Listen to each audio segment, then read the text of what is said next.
حشاشین اسلامی فرقہ اور خوف کی علامت۔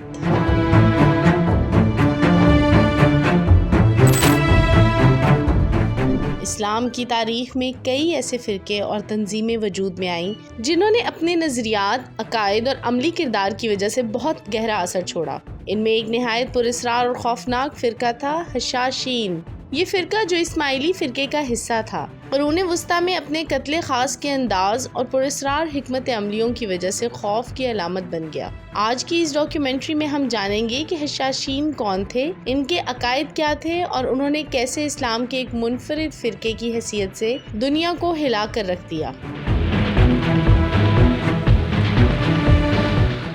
حشاشین کی اسلامی بنیادیں اور فرقہ واریت۔ حشاشین در حقیقت اسماعیلی شیعہ اسلام کا ایک عسکری اور سیاسی فرقہ تھا۔ اسماعیلی فرقہ جعفریہ شیعہ کا ایک ذیلی فرقہ ہے جو امام اثنا عشریہ سے الگ نظریات رکھتا ہے۔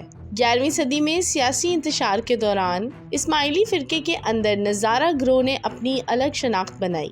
حسن صباح نے نظارہ اسماعیلی فرقے کی قیادت سنبھالی اور اسے ایک عسکری تنظیم میں تبدیل کیا۔ ان کا مقصد خلافت عباسیہ اور دیگر ظالم حکمرانوں کے خلاف جدوجہد کرنا تھا، لیکن ان کا انداز روایتی جنگ سے مختلف تھا۔ انہوں نے قتل خاص کی حکمت عملی اپنائی، یعنی مخصوص اہداف کو نشانہ بنانا تاکہ سیاسی اور مذہبی اثر بڑھایا جا سکے۔ اس طرح حشاشین ایک اسلامی فرقہ کی حیثیت سے سامنے آئے جس نے اپنے مذہبی عقائد کو عسکری حکمت عملی میں تبدیل کیا۔ حشاشین کے عقائد اسماعیلی شیعہ اسلام پر مبنی تھے، جس میں امام کی رہنمائی اور باطنی تعلیمات کو خاص اہمیت دی جاتی ہے۔ وہ عقیدہ رکھتے تھے کہ امام غائب ہیں اور روحانی رہنماؤں کے ذریعے عوام کو رہنمائی دی جاتی ہے۔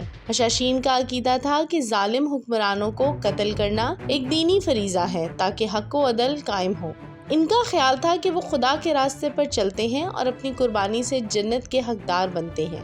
تاریخی روایات میں آتا ہے کہ قاتلوں کو بہشت کے خواب دکھا کر انہیں خودکش حملوں پر آمادہ کیا جاتا تھا، اگرچہ یہ بات مشکوک بھی ہے اور تاریخی محققین اس کو مبالغہ آرائی سمجھتے ہیں۔ ان کے عقیدے میں تقیہ یعنی دشمن کے سامنے اپنا اصل چہرہ چھپانا بھی شامل تھا تاکہ اپنی حکمت عملی مکمل ہو سکے۔ یہ عقائد اور نظریات انہیں نہ صرف ایک مذہبی فرقہ بلکہ ایک دہشت گرد گروہ بھی بناتے تھے۔ حشاشین نے روایتی جنگ سے ہٹ کر سیاسی قتل کو اپنا ہتھیار بنایا۔ وہ حکمرانوں، فوجی کمانڈروں اور اہم سیاسی شخصیات کو خفیہ اور نفیس طریقے سے قتل کرتے۔ یہ قتل عام نہیں ہوتا تھا بلکہ مخصوص اہداف کو نشانہ بنا کر نفسیاتی جنگ چھیڑی جاتی تھی۔ ان کا سب سے مضبوط قلعہ اللہ جبہ تھا جہاں سے وہ منصوبہ بندی کرتے۔ ان کی حکمت عملی کا ایک اہم پہلو تھا دشمن کے دلوں میں خوف پیدا کرنا۔ ان کا انداز قتل ایسا ہوتا کہ کوئی پتہ بھی نہ لگا پاتا کہ قاتل کون تھا، اس لیے ان کا نام دہشت اور خوف کا مترادف بن گیا۔ صلیبی جنگوں کے دوران حشاشین نے یورپی فوجیوں اور حکمرانوں کو بھی نشانہ بنایا جس سے ان کا دائرہ اثر وسیع ہوا۔ یہ دہشت گردی کی تاریخ میں پہلا ایسا گروہ تھا جس نے اپنے مذہبی عقائد کو قتل کے ہتھیار میں تبدیل کیا۔ حسن صباح کے بعد کئی معروف رہنما آئے جنہوں نے حشاشین کی حکمت عملی کو مزید مستحکم کیا۔ باہرزام اور نصر الدین ان میں سے نمایاں تھے۔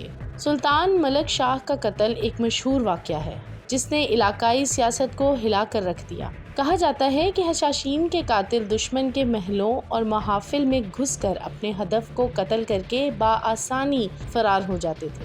ان کے انفرادی اور خفیہ حملے دشمنوں کے لیے ایک مسلسل خوف بنے ہوئے تھے۔ تاریخ میں ان کی داستانیں آج بھی پراسرار اور خوفناک کہانیوں کی صورت میں سنائی جاتی ہیں۔